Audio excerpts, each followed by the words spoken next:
அருள்மிகு நெல்லையப்பர் அருள் தரும் காந்திமதி அம்மை திருக்கோயில் திருத்தல வரலாறு 15ஆம் பகுதி. தனிச்சிறப்புகள். திருஞான சம்பந்தரால் பாடப்பெற்ற திருத்தலம். இரட்டை கருவறைகள். வேணுவனநாதர், நெல்லை கோவிந்தர், முத்துசாமி தீட்சிதர் இத்திருத்தலத்து இறைவி மீது ஹேமாவதி ராகத்தில் அமையப்பெற்ற ஸ்ரீ காந்திமதிம் என்ற பாடலை பாடியுள்ளார்.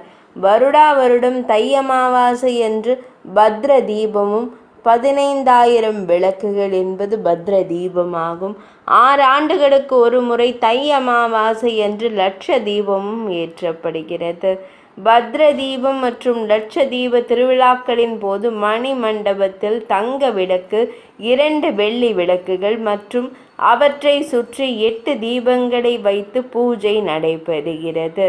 நீத்தார் கடன்களை பித்ரு கர்மா சரிவர செய்யாதவர்கள் தை அமாவாசை தினத்தன்று நடைபெறும் பத்ர தீபம் அல்லது லட்சதீப விழாவின் போது தீபமேற்றினால் குடும்ப சாபங்கள் விலகி வாழ்க்கை செம்மையடையும் என்று சோடகநல்லூர் சுந்தர சுவாமிகளும் மனோன்மணியும் சுந்தரனார் என்பார் இந்நிகழ்ச்சியை இத்திருக்கோயிலில் ஏற்படுத்தியுள்ளார்.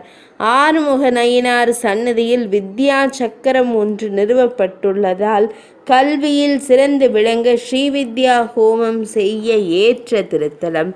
இல்லற வாழ்வில் கணவன் மனைவி இடையே நிலவ வேண்டிய கருத்தொற்றுமையை வலியுறுத்தும் விதமாக இத்திருக்கோயில் இறைவனுக்கு உச்சிகால பூஜைக்கான நிவேதனம் இறைவி சன்னதி மடப்பள்ளியில் தயார் செய்யப்பட்டு அர்ச்சகர்களால் எடுத்து செல்லப்பட்டு இறைவனுக்கு படைக்கப்படுகிறது. இறைவியே இறைவனுக்காக உணவு தயார் செய்து எடுத்து சென்று படைப்பதாக ஐதீகம்.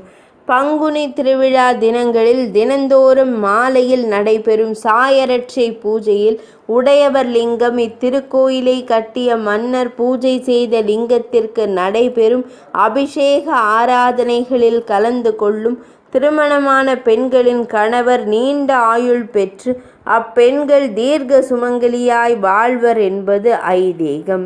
புனர்பூச நட்சத்திரக்காரர்கள் வழிபட வேண்டிய திருத்தலம் இது. 15ஆம் பகுதி இனிதே நிறைவடைந்தது.